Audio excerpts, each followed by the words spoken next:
Today on DNVR Buffs Live, ladies and gentlemen, welcome back to portal season. Prepare for dominance. Also, why the Big 12 is being disrespected by the national media for one of the worst reasons in sports. Let's dive in.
Welcome into Toyota Lounge, driven by Race Toyota Stores. Toyota, the official vehicle of DNVR Buffs Prime Time. Weird kind of limbo state we're in right now, I think, right? Why is that? We don't have a game week. The portal's not yet open. Early signing day is Wednesday. Yeah. And we're just kind of waiting for it all. We're waiting for Saturday to figure out who's going to be in the playoff. I like where we are. Let me tell you why. 1, we have another game. Yes, we do. 2, we have a very exciting day coming on Wednesday. 3, portal names have started to trickle in, and it just reminded me, oh, we're going to dominate the portal once again. Yeah. And this year, I think, is the year that Colorado takes slightly fewer players from the portal, but a higher caliber of players from the portal. I agree. Remember, in the transfer portal, you're working with a salary cap. Yeah. You can only spend what you have. Now, if you're Ole Miss or Mizzou or Ohio State, you can spend whatever you want because someone's always there to back it. If you're like, well, we need an extra $2 million for this running back. Or $20 million for a quarterback. Yeah, or, $1.5 million for a gadget speed back. That is out there. Yeah. And, you might spend $21 million and lose to an unranked rival. That could happen to you. But most teams are going to be working within a salary cap. And the reason I bring that up is because Colorado, of course, has been operating under those circumstances the last couple years.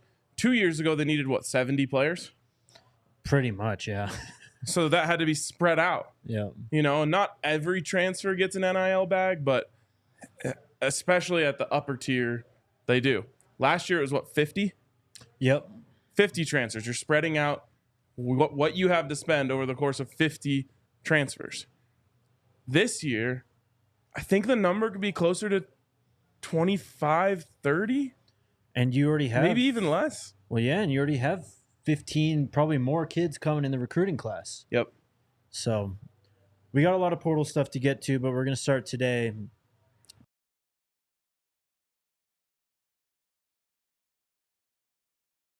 Kind of irrelevant for CU at this point in time. I mean, there might be an outside chance, but we're being disrespected. The Big 12 is being deeply, deeply disrespected, and the reason is my least favorite phenomenon in all of sports. And I call it anchor bias. And I saw someone else call it anchoring bias, whatever you want to call it. Yep. It's writers, or in this case, committee members, journalists, whoever, being anchored to their original opinion.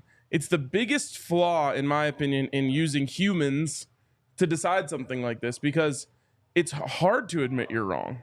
I mean, everyone can relate to that, right? Like, whenever you're wrong about something, at least I'm speaking for myself here, the first thing I think is like, well, what? Why? Wait, whose fault is this? Yeah. Couldn't be mine. Right. And so that happens with rankings. Yes. And because the Big 12 was so awesome this year and had so much parity and had such a different outcome than what was expected, instead of saying those teams are good, the natural reaction is the team I thought was good was really bad. Mm-hmm. And because of that, the team that's actually good isn't as good as they look. Yeah. And that creates for just a nasty thing. If you give Utah Arizona State's resume, remember, Utah started the season ranked top 10. Yep. Then they are considered to be a lock regardless of what happens in the Big 12 championship game. Right. If you give Oklahoma State BYU's resume, they are once again considered to be a lock to be in the college football playoff. But because all of the teams in the Big 12 that ended up having great seasons came from the bottom of what people thought, the natural thought is, okay, well, I'm mad at Utah because I thought they were good and they actually suck ass. And that's the only reason why these other teams are able to jump up to the top. Not because those teams are good, because the team that I thought was good made me look bad, and now I'm mad at them. You're right. This is why there's such an ocean between the Bo Nix lovers and haters right now, too, is that anchor bias. People don't want to move off their draft takes. Exactly. And so when you have an opinion, you're also less likely to let go of it. That's the anchor. The anchor is holding you back. So if you said Bo Nix is going to suck and he doesn't come to your team, if he does come to your team, then you just pretend like you never said that. Right, of course. If he doesn't come to your team, then you just get to say like, well, hold on now. He hasn't done anything. You know, we still haven't seen him in primetime, which we get to see tonight. Yes, sir. You are more anchored to what you originally felt. It's harder for you to move. Whereas if you were a Jaden Daniels believer and you see the first two games, you're just like, bing, I was right, you know? Right. It's a lot easier. Or the opposite could be true. If you were a Caleb Williams hater, you're saying like, I told you guys, I was right. Right. Rather than the Caleb Williams believer who's saying, hold on. He did this, he did that. It's human nature, but it's created for this terrible effect where the Big 12 is being treated like, you know, a crappy afterthought when really it's produced some of the best football in America this year. And Dave's comment right there, no rankings before week 7. This is why I've always thought that they need to get rid of preseason polls, because there's no reason that we should hold on to those biases when we haven't seen these teams play yet and have that determine their resume for the rest of the season. Just no rankings.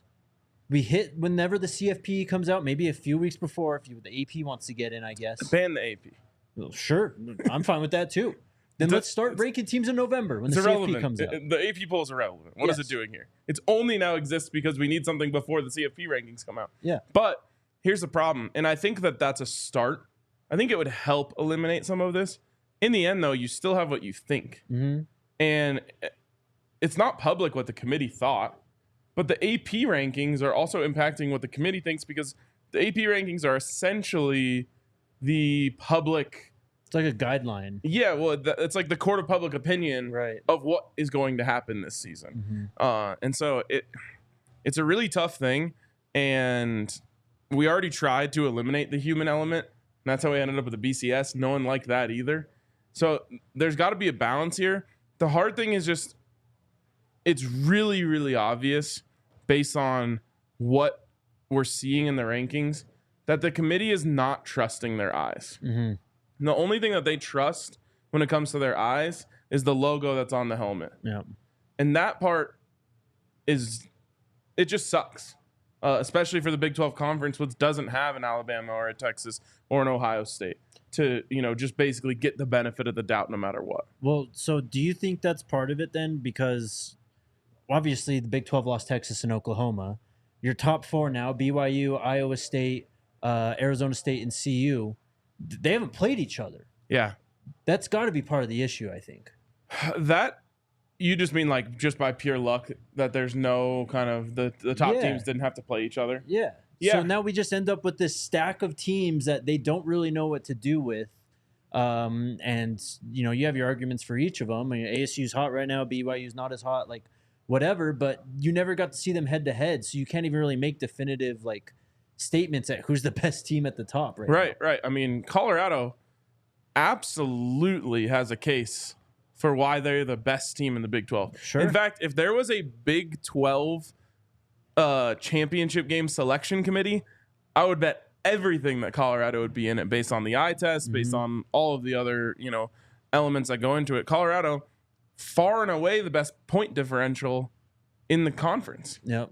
So, yeah, it does hurt, and that's kind of why I'm pro BYU in the Alamo Bowl, because technically then you would have one half of the Big 12 playoffs. Right. You get Arizona State and Iowa State on one side of the bracket and Colorado and BYU on the other side of the bracket. All we would need after that is a final championship game to determine who really was the rightful Big 12 champion. But I will say, just to kind of underscore your point, the tiebreakers thing sucks. It's terrible. I've brought up divisions. I don't know if that's the exact fix, but it's clear right now with the direction of college football, with conference realignment, NIL, the transfer portal, and everything, that they're obviously trying to fix the system, but we're nowhere close to fixing this system at all. Well, and what's funny is the reason why team conferences got rid of divisions is because they felt like it didn't guarantee the best possible championship game. Colorado benefited from this greatly in the old Big 12 because once we killed Nebraska's program, the Big 12 North didn't have a powerhouse.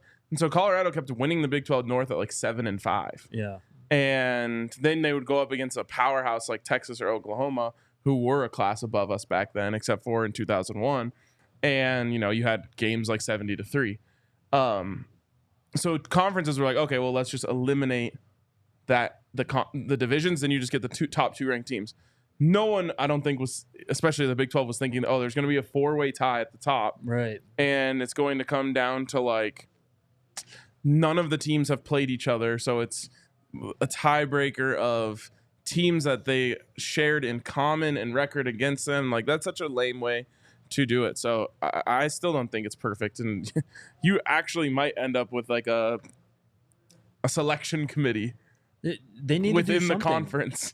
I mean, they need to either have like a in-conference playoff or something to determine a true conference title winner, which, I mean, at that They're not point, going to make them play more games. Exactly. So I don't even know what the fix is, because everyone wants a piece of the pie. Everyone wants to be P4. There's only so many schools who can be P4. We literally killed a conference because all these other conferences are getting so bloated now, 16-plus teams. I just don't know. As you said, the tiebreakers are ridiculous. They make sense, but there's no like proof in them. Like, it's just all rankings and who beat who on this. But even if you guys haven't played, it doesn't matter. So I don't know. It's a mess right now. But the Big 12 in the AP poll, again, CFP rankings come out tonight. You got Arizona State sitting at 12, Iowa State at 16, BYU at 17, and Colorado at 20. The top 4 teams in the conference being ranked. And again, just no one has any respect for it. It makes no sense. Why, when BYU lost, did they drop like 11 spots? And who did they lose their first game to? They lost their first Kansas, game right? To Kansas, yes, and then lost to Arizona State. So BYU loses to Kansas and drops like, I think, 9 or 11 spots. Ohio State loses to Michigan and drops what, 5? They're ranked number 7 now in the AP poll. Yeah, yes. 5 spots. Make that make sense. It doesn't. And then BYU does have a win over SMU, who's going to play in another conference title game, and they're ranked 8th in the country right now. Right. But Ohio State's best win, and there's a great thread on this today that I tweeted out. But Ohio State's best win is over Penn State. Mm-hmm. And what Penn State hasn't beat anyone. It's like this like long just kind of wheel of, it comes back to the brand. Yeah. Teams are being valued based on their brand. And what's crazy about this is that if Colorado wasn't put in this position of like, they have to prove it, because we were mad that we started talking so greatly about them when they were 3-0 last year, and then they made us look bad down the stretch. So then all the voters were like, psh, I got to see it to believe it with Colorado. Right. And we had to fight just to get ranked. We weren't ranked until what, week 9, week 10? Yeah, for sure. So because of that, Colorado didn't get the power of their brand to help them because power of Colorado's brand is as strong as anyone's right now. Yeah. Had Colorado been ranked preseason number 7, we would probably be talking right now of like they could stay in there. They could get some help and be in the final college football playoff rankings. Like, for sure. And that's the whole thing is just ugly. It's not good for college football. It is. I agree. I have no idea what the solution is, though, but we are still in the first year of the 12-team playoff. I do think that this is just kind of a thing you learn, too. I'd hope the committee learns and gets better. Someone's going to end up getting screwed over for Alabama. I guarantee it. Whatever, man. I guarantee it's going to happen. We'll see. All right, let's take our first break. And then we'll get to portal stuff. A lot of early portal targets to talk about. Shout out to our friends at BetterHelp. This show is sponsored by BetterHelp. A lot going on right now. It's a holiday season, seasonal depression, regular depression. Lots of things that could be holding you down. So if you feel like you need someone to talk to, hit up our friends over at BetterHelp. It's online therapy, all online, fits around your schedule. All you got to do is fill out a brief questionnaire and you'll be matched with a licensed therapist. And you can change it anytime. Again, it's completely designed around your schedule. So whatever you have going on, BetterHelp is there to help you out and get you whatever you need to do. Sometimes we just need to get things off our chest. So overcome your fears with BetterHelp. Visit BetterHelp.com/DNVR today to get 10% off your first month. That's BetterHelp, HELP.com/DNVR. Also, shout out to Empire Today, who provided us with this wonderful floor that we are sitting/standing. I guess our feet are on it. We're not standing, though. Constantly scraping on. Yes, exactly.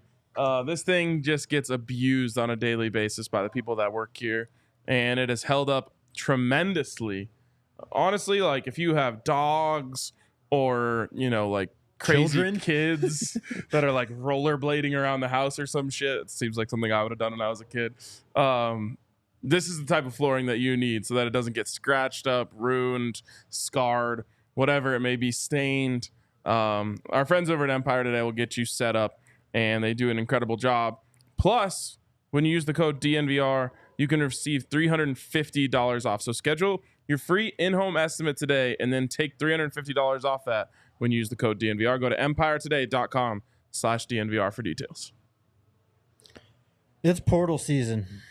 It's time, man. Welcome. Yes, welcome. Should I do my remember last year I said like here's the timeline of what's going to happen and oh yeah, lay it all out. well, not today. Oh, okay, I need some time. I need some time to plan it out. But I'll do it again because last year I just told everyone exactly how the offseason was going to operate. I don't like talking about the offseason right now when we still have a game left. We don't even know where we're playing or who we're playing, though. I know. It's just weird. Like, you're kind of right about the limbo thing, where it's like everyone's talking about next season and the portal and everything, and I'm like, wait, I still want to cherish this last game with Travis and Shador in black and gold. Yeah, everything's fair game right now. Portal, recruiting with early signing day, obviously bowl complaining game, about what bowl game we get. Yeah, that's crazy. actually not fair game in my book. All right, where do you want to start? I can just go down the list here of what I have. Is there a position that like stands out to you the most? No, let's just go through it. All right. So I started with quarterback. Obviously, Julian Lewis is coming in. I don't think you or I would be surprised at all if they bring in a quarterback to quote unquote compete with him. Mm-hmm. What? But they got to improve this room. Yes, it's one of the hardest things to do. Managing a quarterback room in 2024 in college football could be a full-time job in itself. Mm-hmm. And I don't just mean like the quarterback's coach. I just mean like figuring out what personalities you have, who they mesh with. How do you bring in a quarterback who's good enough to save you in a pinch, but not so good that it threatens your number one and makes them want to go somewhere else? And I don't think Julian Lewis is like afraid of competition by any stretch of the mind. No. But I also don't think he would love if he found out that Miller Moss was transferring. Right. You know what I'm saying? So that is a real conundrum in 2024 in college football. They do need to improve the room. it's hard because none of these guys are going to want to transfer to a place where they don't have some sort of, not guarantee, but good feeling that they're going to be the starter. And Miller Moss is definitely one of them. I mean, he's a younger guy, so I think that's a type of player like a Kyle McCord. You go to a program and you're kind of there to stabilize the next 2 or 3 years, right? Yeah. Miller Moss, by the way, is good. You think so? He's going to get a lot of money. Oh, he will for sure. Yes. I mean, I'd put him around the same level as Kyle McCord. Yeah. Yeah, fair enough. Kyle McCord was slinging that thing on whatever night that was. Damn right he was. Okay, how about like someone like Caden Salter, though? The Liberty quarterback just entered the portal. This last year was his junior season. So he basically only has 1 year left. He could graduate and do the graduate transfer thing, but this is a guy who is a dual threat. He has... We should just go through this quickly because I'm going to say no to all of them. Because that guy is not going anywhere unless he's being told you're the starter. So fair enough, yeah. He's not leaving Liberty where he's balling out to back up Julian Lewis. Mm-hmm. And again, I don't know how Julian Lewis feels about the potential of not starting as a true freshman. Right. I think it was a big selling point for him to come to Colorado. That doesn't mean you can't bring in help in the room, but I don't think you're going to bring in one of these high-profile guys who are going to be commanding upwards of $1 million just to come. Fair enough, then. But I will say, keep an eye on a high-profile quarterback from the Big 12 Conference entering the transfer portal soon. So then wide receiver. You're losing Travis. You're losing Jimmy. You have a bunch of young guys. You're losing LeJounte. You're losing Will. Losing LeJounte and Will. You have a bunch of young guys, though. Like, I think they could go into next year with what they have and be fine. Fine, though. Fine, yes. This is going to be a place where they add, for sure. Because while all of the exciting young players are great, having, the bird in the hand is nice too. Yeah. You want to bring in guys who you have already seen, dominate at this level, and that's available. I mean, LeJounte Wester is a perfect example of a guy. Zay Weaver. Right. Who you just like, okay, well, he dominated at FAU. Let's bring him in here, and he's going to dominate here, and that's exactly what he did. So I think that's one spot that Colorado's been really great at scouting, which is like G5 players who are really good and are going to translate up to the next level and be really productive. There's no doubt in my mind that Colorado will add multiple transfer wide receivers. So the big names right now, Kevin Concepcion from NC State was an absolute baller as a true freshman, had an okay season. Micah Hudson was a 5-star who went to Texas Tech this last year. Hardly saw the field. I think he had like 19 receptions, if that, or something. Yep, mini rant on this. This is what Coach Prime is talking about. You imagine the resources that Texas Tech put in to getting a 5-star commitment. Yes. I mean, you're bending over backwards to try and get a commitment from a guy because you have a feeling you have a chance with them. You do everything right. You spend however much money. And because you weren't necessarily prepared to play him, which is another thing Coach Prime talks about a lot, now you're losing him. Yep. That's brutal. That is brutal. And it is a huge waste of time and resources for Texas Tech. That's why Coach Prime says we're only bringing you in if we expect you to play right away. Right. And there might be a few exceptions here and there, but on the whole, they're bringing in guys to play them because otherwise you lose them. I mean, totally. Coach Prime was way ahead of the game when it came to this stuff. Jonte Cook, he was a big-time recruit in 2023. He was a 5-star. Malachi Coleman, who we've talked about. Do you know who Eric Rivers is, though, RK? I sure do. So you want to talk about, He's this year's LeJounte. Exactly. You want to talk about the LeJounte, the Zay Weaver path. I mean, coming from a directional Florida school in the G5, he played for FIU this last year and just balled out. He had 62 receptions, over 1,000 yards, 12 touchdowns, averaged 18.9 yards per reception. He's a speedster. He stretches the field. He's average height and weight, 5'11", 175-ish. I mean, it's LeJounte. Exactly. Does he return punts too? Let me take a look here. I do not see return stats for this guy. Anyways, this is exactly the type of player I'm talking about when I say Colorado's going to bring in an experienced guy from the G5 level who balled out. Yep.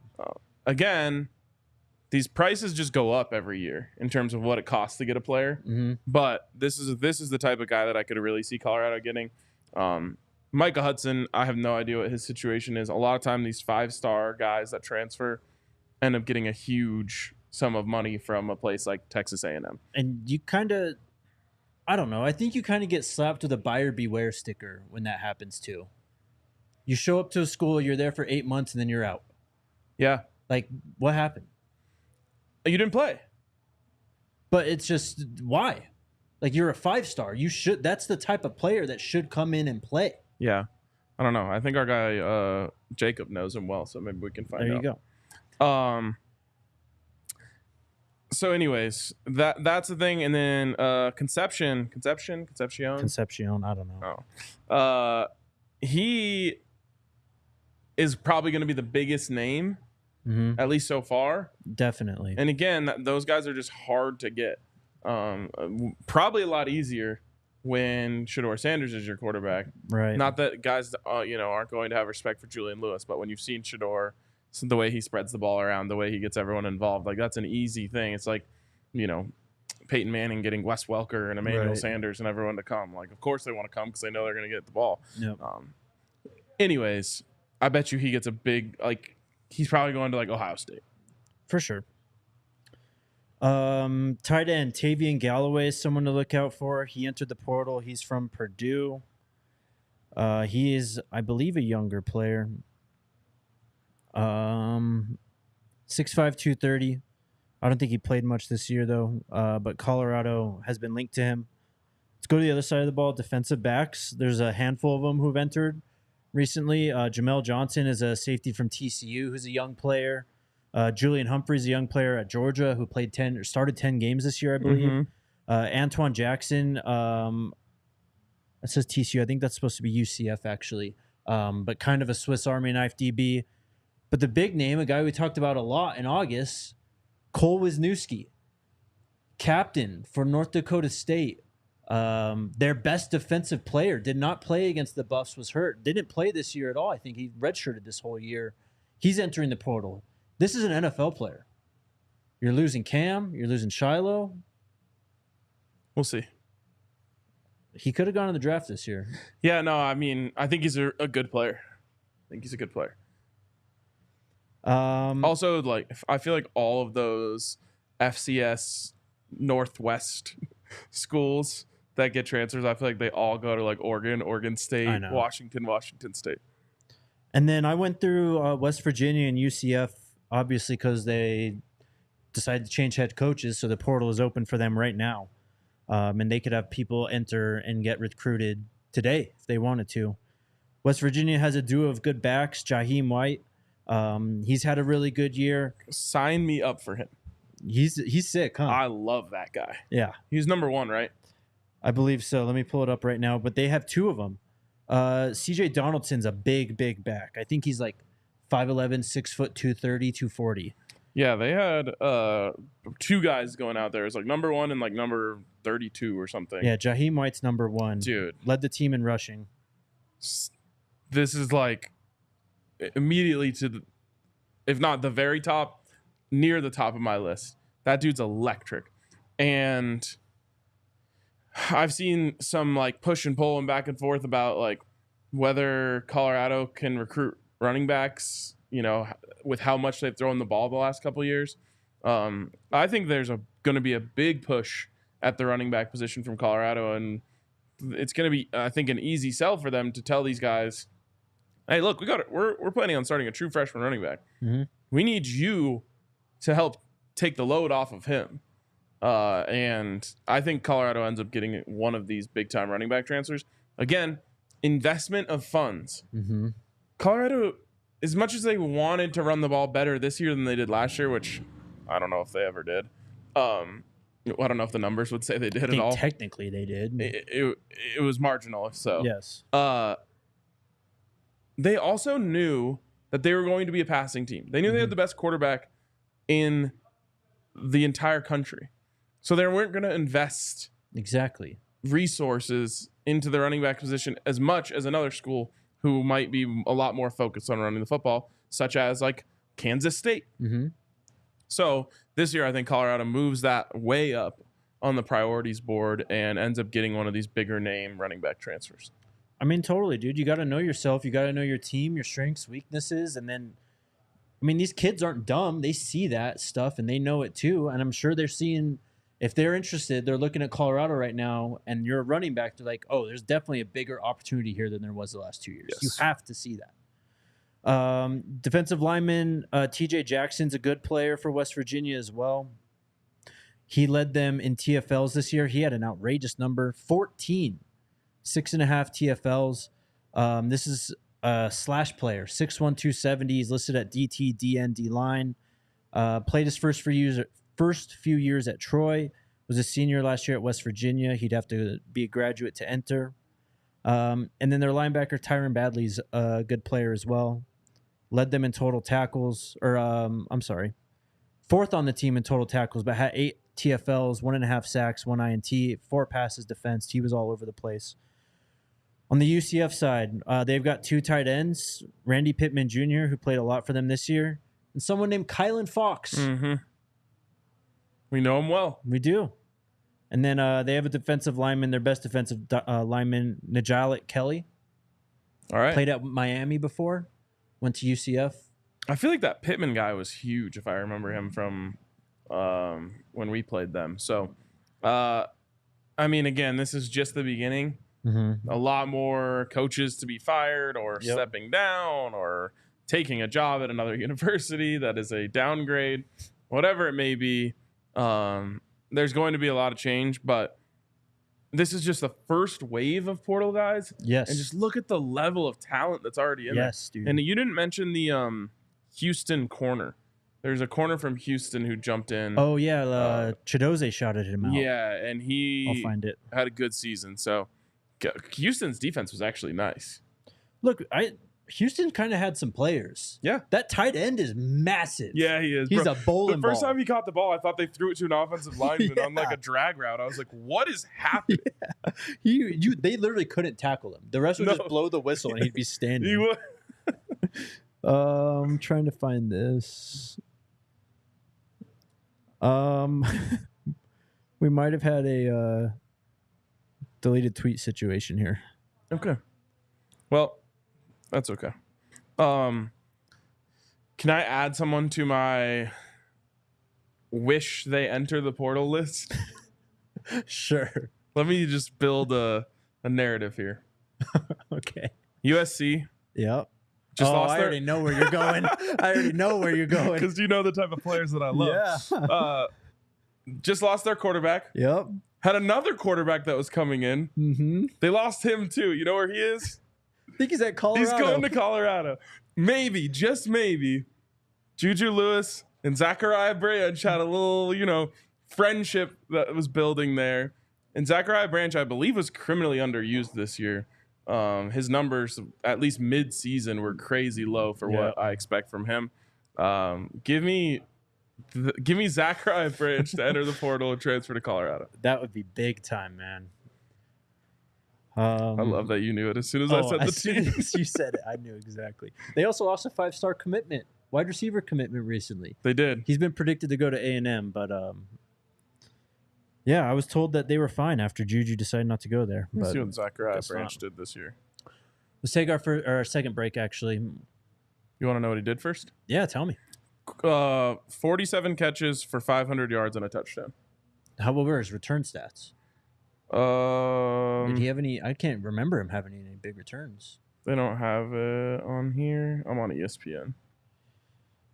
See if I can. Yeah, it's not on there. Hold on, I got you. Bro, he didn't have he did have a 100-yard game against Washington. It's the only 100-yard game he had all season. This dude was bottled up this year in terms of returns. And the most catches he had in a game was 6. He also got 2 carries on the season. That guy needs the ball more. I don't care what happens to him. So this dude touched the ball less than 50 times this season for USC. Crazy. That's coaching insane. malpractice. Yes. Shout out to the homies over at Bet365, though. my favorite book to bet on when it comes to college football or NFL because of the early money line payouts. Had a good weekend on the old books this weekend. Lots of upsets. Because we were live yesterday, I had to put in a live NFL parlay at 12 or 11:45. That ended up hitting. So get in on the action over at Bet365. And right now, new customers can get $150 in bonus bets when you bet $5. When you sign up, use the code DNVR365, deposit $10 and place a bet for $5. Once that bet clears, hits or misses, you'll get $150 in bonus bets in your account. Whatever the moment, it's never ordinary at Bet365. You must be 21 or older and physically located in Colorado. Please gamble responsibly. If you or someone you know has a gambling problem and wants help, call or text 1-800-GAMBLER.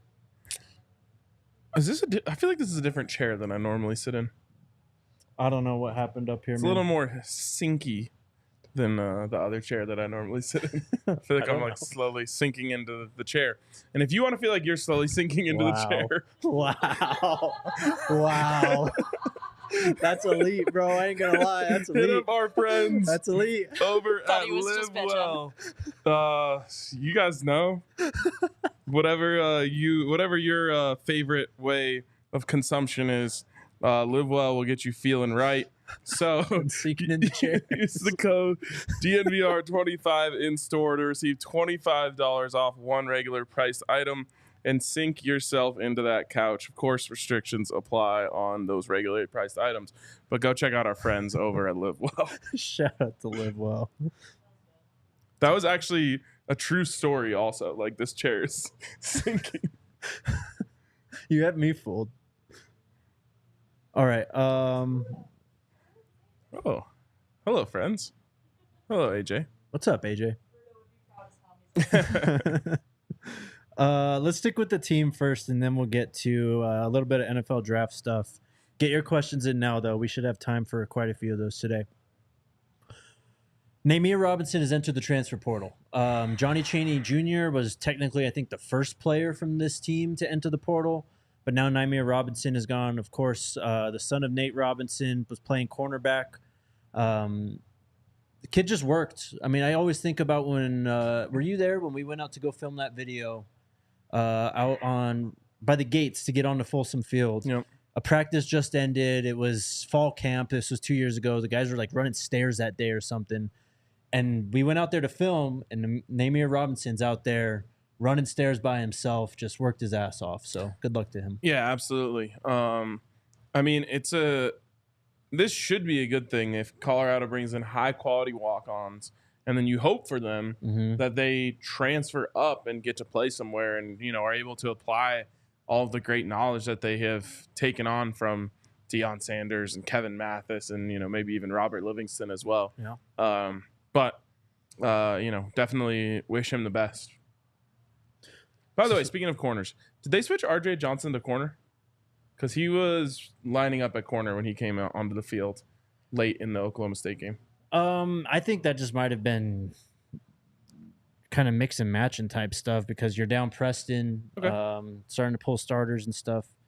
Let me see what he's listed at, though. He's listed at safety still on the roster. But we'll see. Zealous Hicks.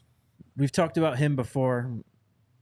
But he had an announcement for an announcement on I think it was Friday or Saturday. But he is the safety from Carrollton, Georgia. The 4-star player who's committed to Texas. He tweeted out a special announcement or a big announcement, something along those lines on Wednesday for signing day. Does that sound like someone who's truly committed to their team? If one of our commits said that they were having a big announcement on signing day, I wouldn't feel great about it. So stay tuned. Again, Wednesday, big day. I wouldn't rule out a surprise or two for the Buffs. Do you remember after the game on Saturday when I was like, I don't remember ever winning a conference game by this many points? Well, our friends at See You at the Game, which if you ever want historical reference when it comes to CU, or you want to remember an old game that you went to, See You at the Game does an incredible job of documenting it. Has this. The 52-0 route of Oklahoma State represents CU's first shutout since beating Arizona 34-0 during the 2021 season. It was CU's largest shutout win since a 58-0 victory over Minnesota in 1991. Damn. So I said it's the most I ever remembered. Well, in 1991, I was not born. Largest margin of victory against anybody since a 52-point win over Northeast Louisiana in 1995. And CU's largest conference win since defeating Kansas State 64-3 in 1990. Hell yeah. That was like a truly historic beatdown. It was. Truly historic. They like sapped the will from them in the first quarter. Like that was a lifeless team after the first quarter. After the first drive, maybe. Exactly. Anyways, that was just good point, a random thing that I wanted to talk about. I mean, I feel like it did kind of get lost in the context of it all, just being, Shedeur, Shiloh, and Travis's last game, hoping for Big 12 title game stuff. Like, the focus on the game itself, yes. NFL draft. Mel Kiper late last week, put out an updated big board. Travis Hunter, still number 1 on the big board for Mel Kiper Jr. Shedeur Sanders, still number 4. Wasn't he like 13 at one point, though? He was. Yeah. But even before this update, it says previous rank was 4 for Shedeur. That's it for Colorado players, though. All right. Well, I think that more will get picked. Do you think Travis is number 1 overall, no matter what happens? Who's picking first? No. Well, I think if that team needs a quarterback, it'll be Shedeur Sanders. It's extremely possible that both these guys go 1-2. I honestly think the only thing stopping them from going 1-2 is a team that Coach Prime won't sign off on having 1 or 2. I have an internal list that's like up to 3 teams. Well, right now, first overall is Jacksonville. Okay. Second's the Raiders. If that happens, it will be Travis 1, Shedeur 2. I would bet everything on it. Well, and then, the Giants are third. They need a quarterback. They could use Travis, too. Why not? Yep. And when Coach Prime was on Nightcap, like week 5 or something, he was like, what's the Jags record? Like 2-2? They're like, nah, man, they're 0-4. And he goes, Travis! Yeah. I remember that. So I think they're on the approved. New England also sitting there at 3-10 at 4th overall right now. I've been impressed by Drake May recently, and I think Travis would just flourish there. Yeah, I think he would too. All I care about is the whoever the coach is being like forward thinking, and I think like most NFL coaches would be willing to at least experiment with it. And I don't know if you guys caught this, but I forget where he was talking, but Coach Prime essentially hinted that Travis could use his existing eligibility as leverage to not go to an NFL team that's not going to let him play both ways. And let me tell you, it's incredibly, incredibly important for him to be able to do this at the next level. Yes. So I don't think he's going to come back to Colorado by any stretch of the mind, but I do think he can use that. Remember, it was John Elway's baseball career that allowed him to leverage his way to Denver. And that was Bo Jackson with baseball too. Because Tampa Bay drafted him. He said, nope, I'm going to play baseball. Yes. So having a little piece of leverage like that is very helpful in these situations. Yep. I don't think Eli Manning had any second sport leverage. No, that was just Archie coming in and saying, nope, not going to happen. Yeah, exactly. It worked out for both of them, I guess. So whatever. Yep. That's all I got today. You got anything else? No, I think we cooked. I'm super excited. We are going straight from here over to the tailgate, going to the Broncos game tonight. I'm hyped, man. Bo Nix in primetime.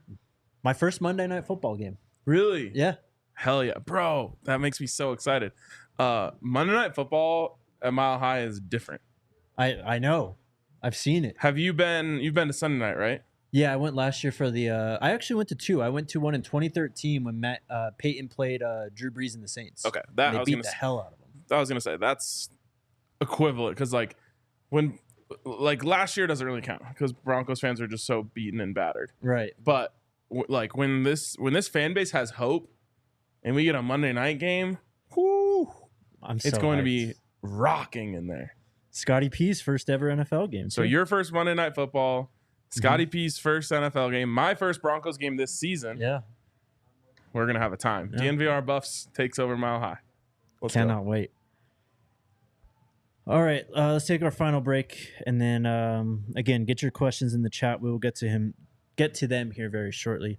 Shout out Red Hawk Roofing. We got you covered here from floor to roof here at DNVR. Get your floors with Empire Today. And then get your roofs with Red Hawk Roofing. You need a roof right now, man. If you waited to this point, you better get on it because it is cold out there. The snow is coming. So if you need a roof for your home or business, hit up our friends at Red Hawk Roofing. They support us, so we're going to support them. So support your local teams like Red Hawk Roofing. Again, if you need a new roof over your home or business, be sure to check out Red Hawk Roofing at redhawkroofing.com or call 720-771-8921 and tell them DNVR sent you. You said that we've got you covered from roof to floor, right? Yeah. Well, if Live Well gets you to the roof, Breck Brew gets you to the floor. That's true. Shout out to our friends over at Breck Brew. In fact, when we pop over to the DNVR tailgate in just a few minutes here, we will be tipping back some Breck Brews. We absolutely, whoa. Am I in witness protection all of a sudden? We're on the hotkey, sorry. Anyways, if you are looking for a great craft beer brewed right here in Colorado, actually just a few miles away from where we are right now, hit up our friends over at Breck Brew. If you want to know where you can find Breck Brew and which Breck Brews you can find near you, you can use the beer locator at breckbrew.com/beer locator. It's a great way to find if you're looking for a specific type of beer that they make. A lot of people love the vanilla porter. Mm-hmm. Jake's all about the Mountain Beach. I personally love the Breck Lager. Whatever it may be, use that beer locator and get you some Breck Brews. Shout out Breck Brew. All right, what do we got in the chat? Toyota chat questions. C. Mitch with a question. Is Coach Prime going to need to take fewer people from the portal due to the reduction in team size next year, or am I misunderstanding the new rule? It's actually an increase in team size. And you have revenue sharing, too. We didn't even touch on that when it came to that factor. God, what a messy thing that's going to be. It's crazy. Probably for the best. I just don't know yet. Anyways, we've essentially eliminated the walk-on with the new rules. Right. Which I think is going to have a negative impact for, I don't know, just the classic walk-on who makes it. Teams are going to be a lot more... your Cash Clevelands. Yes, or Charlie Offerdahl, I feel like would be a better example. Right. Local kid who just wants to play for his hometown team. You're now able... So, you were at 85, now you're going to be able to go to 105 in scholarships. I think a lot of teams are going to use those extra 20 on flyer athletes, not local hometown kids who just really want to play. Right. And I think it's going to have it's just going to kill that kind of fun, for lack of a better term, Rudy story. Yeah, definitely. And then, kind of related to this, but not really, just doing the math here. We had 21 seniors. We have 15, as of now, high school commits coming in. Probably get up to 17, 18 on the high school side of things. You probably have, again, I don't know, 20 to 30 kids who enter the portal from this team. I was going to say over under 19 and a half transfers out. I'd say over. Okay. So maybe a transfer class of 25 to 30-ish? I think that's about right. Next. The Oso Blanco says, should CU try and leave the Big 12 when they can? Potential program strength way above other Big 12 programs, so long as Dion is there. I don't think that'll be possible, though. No one's really going anywhere until the next huge movement, which I think is going to be the 2 total conferences. Mm-hmm. I think that could happen within the next 5 years. But CU's not going to necessarily be able to make many moves between now and then. Yeah. Next, what's up, Artemis? National Signing Day is close. Hope the plaque comes soon. National Signing Day, or early National Signing Day, the period, I guess, starts on Wednesday, and that goes through December 6th. That's the day, right? Yeah, but remember, like Jordan Seaton took the extra 2 days. Right. So starting Wednesday through Friday. Damn you, Jordan. You just didn't have Wi-Fi, bro. Leave him be. Oh man, reminds me of the things I used to tell my teachers why I didn't do my homework. For sure. What's up, Ivan? Since we likely won't make the CFP, which bowl game and which team would you guys want to see Shador and Travis line up against for the last time? I said it yesterday. I mean, I think the one that everyone would love to see is Colorado, Miami. Mm-hmm. And I really understand and like the take that people have had, which is like, don't you want to see us against one of the top teams from a top conference so we can make a statement on our way out? And yes, I do. Mm-hmm. Just as much, if not more, than I want to see Colorado go beat BYU to prove that they had no business being tied with them. But right. I'm down for whatever. Colorado, Miami would be cool though. Yeah, that'd be cool. I'd agree with that. But like you said, I'd really like to see them just prove it against Iowa State or BYU. Yeah. Just leave no doubt. Also, I know what Charles Barkley says, but San Antonio's fun. Respect to San Antonio. Powers says The underground city, bro. Never mind. I was going to say something. Powers says, what possible two-way players could hit the portal that Prime will let them play both ways? There's not many, if any. It's hard at to know all. who the two-way players are because no other coach in the country lets them do that. Right, exactly. Elfredi says, any intel on the contracts for the coaches? To me, that is the priority. No idea. Mm-mm. We just find that out when it happens. Yeah, sometimes I'll get a little buzz, that it's they're meeting or whatever, but Yeah. I haven't heard anything like that yet. Smuggles asks, what is our record against bowl eligible teams? So It's kind of funny the way things shook out. Remember all the people trying to dunk on Colorado for barely squeaking by Baylor? yeah, and they're definitely bowl eligible. They finished 8-4. Yeah, great season from them. CSU they won, Baylor they won, lost to Nebraska. 2-1, What did UCF finish at? not bowl eligible. Nope, they're 4-8. K-State they lost, so you're 3-2 or 2-2, right? Yeah, 2-2. 2-2. Cincy didn't make it. Tech made it. 3-2. Kansas didn't make it. Oklahoma State, so 3-2. There you go. Glove upset. Really quick, what Yeah. the heck, Cincinnati?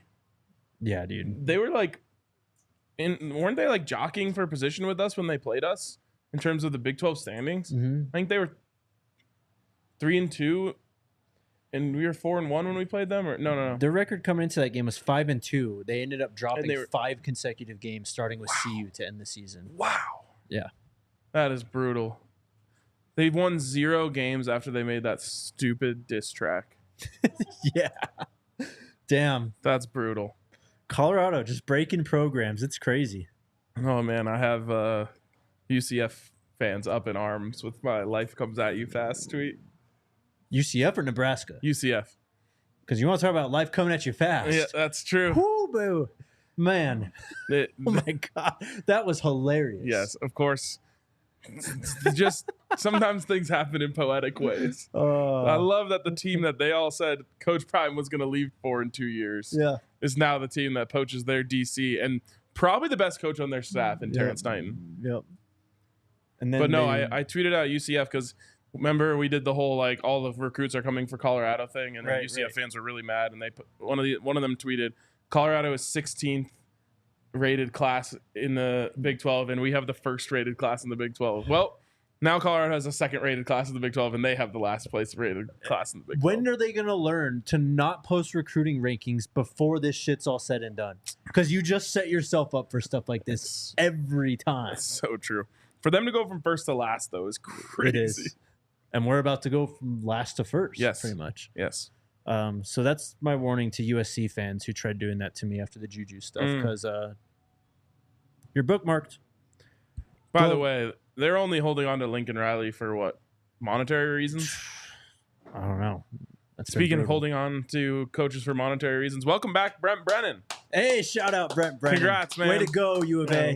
We're excited. Made the right decision. Great call, U of A. We'll see you here next year. Glove upset. Any chance any of our senior receivers come back to improve their draft stock? Doubtful. I don't know how much better LeJounte's stock could be at this point. Jimmy is just going to run fast enough that he's going to get drafted anyway.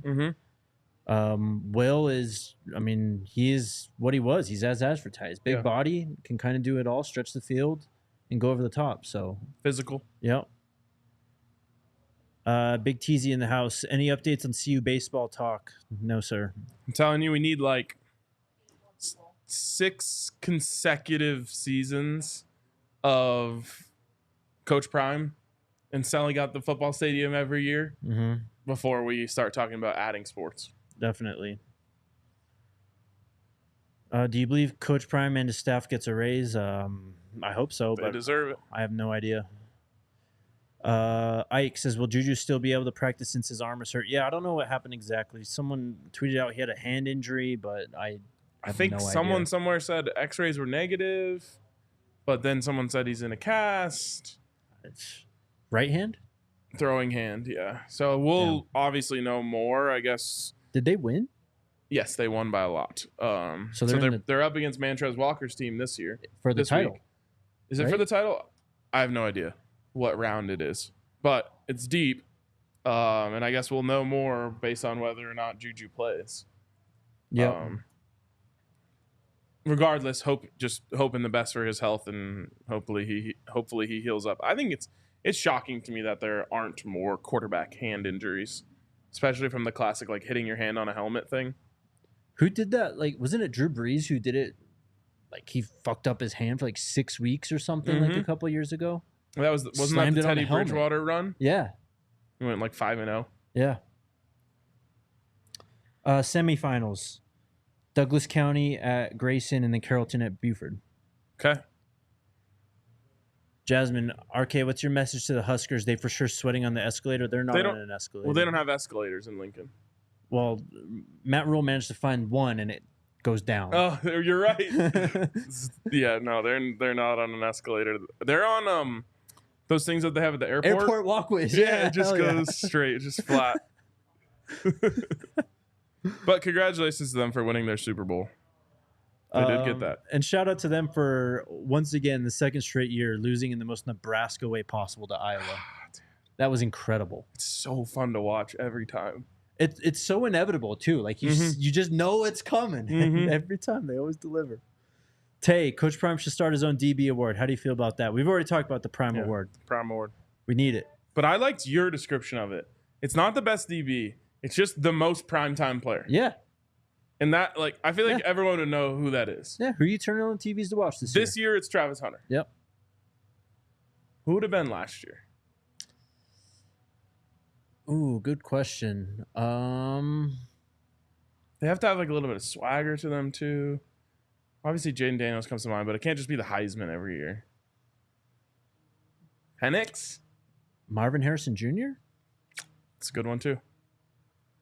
Remember Penix was, like, spitting bars on the sideline, though?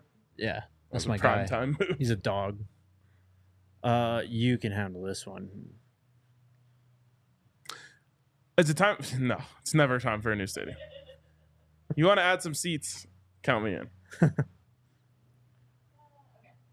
Super chats. Cleaner greens, lawn, and landscape. $5 super chat. Bama lost to 2-2 Vandy and dropped 4 spots, I believe. Yeah, no, it doesn't matter who you lose to, or if you lose at all when you have, the whatever you want to call that, script A on your uniforms. So stupid. East Coast Kev, our guy, Jaheim Otis, 6'5", 320, Alabama defensive lineman. Wouldn't mind seeing him and Coach Sapp working together. The Coach Sapp effect is going to be real. It should be this year, because not only did he come in and that was really cool, then his group just produced like crazy. And it's not just him. Of course, it's Damian Lewis. It's Vincent Dancy. The combination of those 3 guys, I feel like, is going to make a huge, huge impact in recruiting the portal and freshmen this year. For sure. I mean, damn, we didn't even have him at this point last year. Could you have imagined? I mean, Derek Harmon was a guy we all wanted, and he's went crazy for the Ducks this year. And you wonder, if you had Sapp at this point last year, do some of those guys transfer over here? Jaheim Otis currently rated in a group with Kevin Concepcion, Micah Hudson, and Jonte Cook as the top available player in the portal, according to 247. All right. We got to speed this up. We do. Baron.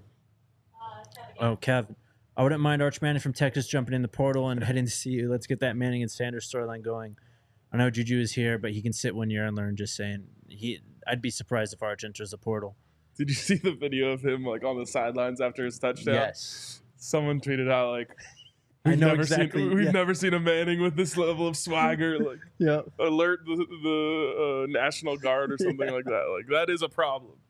It is. Baron got that hoodie. Jake, fire. I like Ollie Gordon as a lock to see you for his draft stock. One vet wide receiver with this group would be fire. Is Wood/Goldberg staying? No idea. First off, Ollie Gordon's got to enter the portal first. Second off, or not enter the draft. Yes. Woods, we'll see what his decision is. Goldberg, I have no idea. He's a young player. Thank you for the super chat, though, Baron. Appreciate you, man. Rue. Again, do y'all know if Juju is okay after his hand injury? Talked about that. We believe so. Thank you for the super chat, Rue. Michael, $20 super chat. You guys heard anything regarding Juju in his hand? P.S. Good luck to your Broncos tonight. And I became a diehard today. Hell yeah, shout out to you. Welcome, Michael. Welcome to all the new diehards. Massive diehard discount out right now for Cyber Monday. $36 for the year. Yep. That's $3 a month. Yep. To get in on everything. Also, here's the Cyber Monday sale. Get you your Colorado versus everybody shirt. That will never go out of style. Yep. As long as Coach Prime's here, it's Colorado versus everybody forever. No, that's a mentality and a lifestyle. That's not a moment. Exactly. I certainly live that lifestyle. Big Teasy in the house. What are your thoughts on getting around scholarship limits by bringing players in as walk-on with NIL money? We kind of talked on that too. It's kind of not really allowed anymore. Yeah. All right, that's the show. We'll be back tomorrow. Scotty P will be back tomorrow. See you then. Let's go Buffs. Let's go Buffs. We all silly like the mayor.